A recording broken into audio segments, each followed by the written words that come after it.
ആമേൻ, ആമേൻ.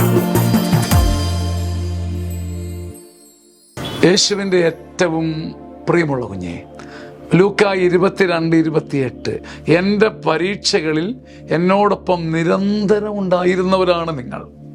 29-ാം വാക്യം, പിതാവെനിക്ക് രാജ്യം കൽപ്പിച്ചു തന്നിരിക്കുന്നത് പോലെ ഞാനും നിങ്ങൾക്ക് തരും. മനുഷ്യബന്ധങ്ങൾ പുഷ്പിക്കുന്നത്, ദൈവ മനുഷ്യബന്ധം പുഷ്പിക്കുന്നതെല്ലാം ഇവിടെയാണ്. എൻ്റെ പരീക്ഷകളിൽ, എൻ്റെ പിടപ്പിൽ, എൻ്റെ വേദനയുടെ യാമങ്ങളിൽ ഞാൻ തകർന്നപ്പോൾ, എൻ്റെ പരീക്ഷണങ്ങൾ എന്നെ ഞെരുക്കിയപ്പം എൻ്റെ കൂടെ നീ ഉണ്ടായിരുന്നു. എൻ്റെ സമൃദ്ധിയിൽ മാത്രമല്ല, എൻ്റെ കരച്ചിലും പടച്ചിലും എൻ്റെ ആത്മാവിനോട് നീ ഒട്ടി നിന്നു. അതാണ് നിൻ്റെ മഹത്വം.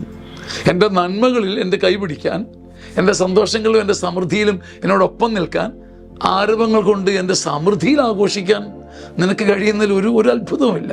പക്ഷെ എൻ്റെ പരീക്ഷകളിൽ ഞാൻ ഒറ്റപ്പെട്ടപ്പോൾ തീ നിന്നപ്പം, ഇതൊരു വലിയൊരു രഹസ്യമാണ് പ്രിയപ്പെട്ടവരെ.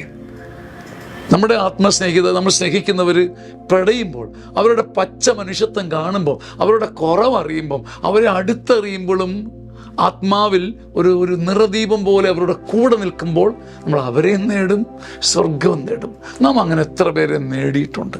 എത്ര പേരുടെ പരീക്ഷണങ്ങളിൽ ഭരണവും ശക്തിയും സ്ഥിരതയും ഉള്ളപ്പം ഓശാന പാടുന്നതിനപ്പുറം തകർച്ചയും ഭാരവും പിടച്ചിലും അനുഭവിക്കുമ്പം ആളുകളുടെ കൂടെ നിന്നാൽ അവരെയും നേടാം, സ്വർഗവും നേടാം. ആമേൻ, ആമേൻ, ആമേൻ.